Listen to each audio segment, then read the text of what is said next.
Hello, my name is Rachel Lenz. I'm the Executive Director of the Macomb Park District and the Program Chair for IPRA with the Soaring to New Heights Conference. Hi, my name is Melissa Victor. I am a Commissioner for the Cary Park District and also an IAPD Program Committee Chair for the Joint Conference Committee as well. Hi, I'm Samira Luthman. I'm the Director of Marketing and Communications for the Naperville Park District, and this is my second year as part of the IPRA Conference Committee. Hi, I'm Michelle Kelly. I'm a Principal Landscape Architect and President at Upland Design. Upland is a park planning and landscape architecture firm established in 1998.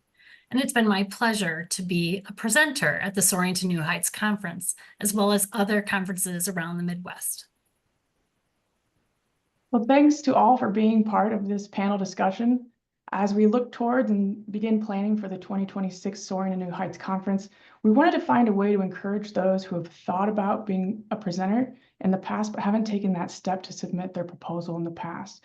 So we're really hoping that the insights shared through this discussion help those who've had that in the past feel encouraged to take that leap and submit proposals this year. All right, I will go ahead and start off. Samira, why is it important for our members to consider presenting at the annual IAPD and IPRA conference? Well, Melissa, the goal of conference is to offer a variety of topics presented by knowledgeable and skilled professionals. And the larger pool of speakers and topics that we have to take a look at as we're preparing for conference, that means that the more districts can highlight their agencies, their best practices, and that really benefits attendees when there's just a larger pool of different topics and speakers to choose from.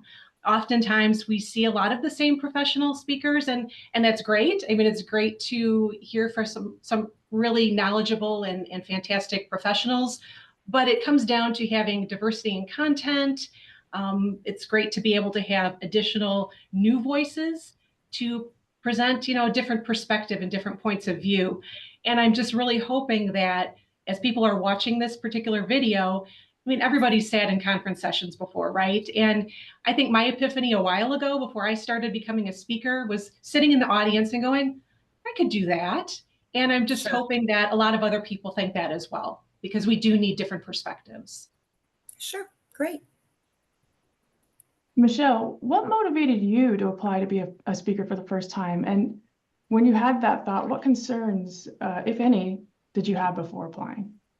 Well, Rachel, I was lucky that Matt Emken at DeKalb Park District invited me to present for the first time about park planning. He had been on the conference committee, much like you all. And when I thought about it, I was really concerned that I wouldn't be able to answer every question that could come up from the audience after presenting my knowledge. And what I found out is that we are such a collaborative profession that if I didn't have the answer, someone else in the audience would have the answer. And so all I had to do was put it out to the audience. Something else I found was that if you don't want to speak by yourself, speak with someone else. You can collaborate and have a partner, somebody from another agency, another designer, some other expert in the fields that we touch. And that's a great way to get in for a first time and be a little less nervous. Great. Samira, what are the benefits of presenting at conference? There are many benefits. And I feel that, first of all, successfully presenting at conference is really a resume builder. It showcases your ability to devise and create and develop content and present it to a wide variety of professionals. It's a great way to enhance your personal and professional brand, stand out as a thought leader in your discipline and industry. It's also an opportunity to really build your professionalism and interpersonal skill set and boost your confidence. But I have one more thing to add after hearing Michelle. It's also a great opportunity to network. And I completely, wholeheartedly agree that if you're a little bit of a reluctant speaker, the panel is the way to go. So again, great opportunity to network with other people. And that's definitely an additional benefit as well. Great. That's awesome. Michelle, what are some tips that you might share with those planning to submit a proposal this year? Well, we happened to put a top 10 together to help everyone out. First, ensure there are no spelling or grammatical errors. So throw that proposal into Word to check your spelling. Structure your proposal clearly so it's easy to follow. Focus on quality over quantity. It is easier to read something that's a little shorter and just make it clear.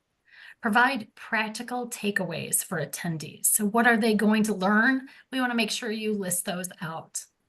5, avoid turning your proposal into a sales pitch. That's probably the biggest downfall. If you're just trying to sell one thing, that is not a good conference session. 6, highlight the value and benefits of your content. How is it going to help the professionals that are coming to the conference? 7, ensure the learning outcomes align with your subject matter. 8, craft a description that accurately reflects your topic. All the pieces should go together, from that catchy introduction all the way through the things people are going to learn. 9, pay attention to detail. 10, demonstrate application to real-world challenges in parks and recreation. And I'm going to add one more for a bonus, is that have someone else quality control it. That's a great way to make sure you're turning into something that is going to get accepted and you're going to get to present. Absolutely. Wonderful. Those are awesome. Yeah, absolutely. All right, Samara, I have one last question. Sure. How does one come up with a topic to submit for consideration for the next conference? Well, the best way to come up with a topic is to understand what the conference attendees' hot buttons are. And every year during conference, IAPD and IPRA ask conference attendees, what are some of the topics and sessions that you want to hear for next year? So they come up with a top 10, and it's really, really helpful.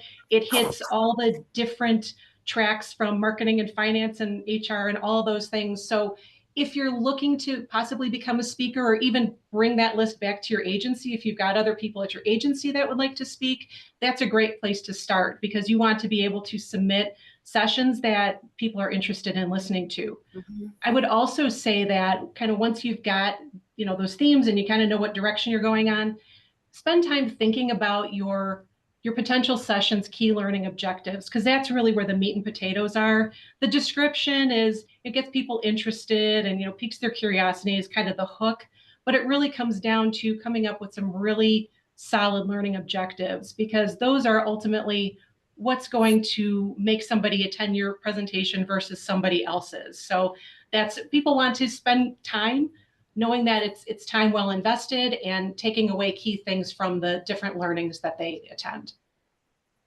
Wonderful. Thank you.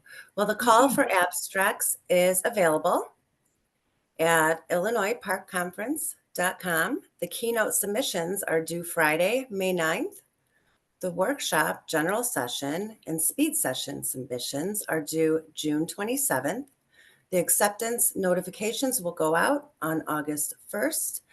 And lastly, our Soaring to New Heights conference, scheduled for January 21st through the 29th through the 31st at the Hyatt Regency in Chicago. Well, thank you all for taking the time to share your insights and this quality information for those who might be on the fence as to whether or not they're going to submit for next year. For those who are interested, if you have questions, if you'd like some more information, please reach out to either of the individuals listed on your screen, with the Illinois Park and Recreation Association, Dwayne Smith, or with the Illinois Association of Park Districts, Sue Tripon. We hope to hear from you all soon.